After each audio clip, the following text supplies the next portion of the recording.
let's welcome WBG to the stage. With the conclusion of the first day's matches, WBG currently holds the top spot in the standings.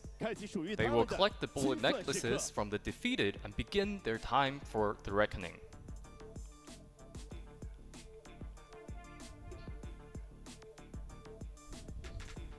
Wait, so they hold on Winner to the takes bullets? all. Let the reckoning begin.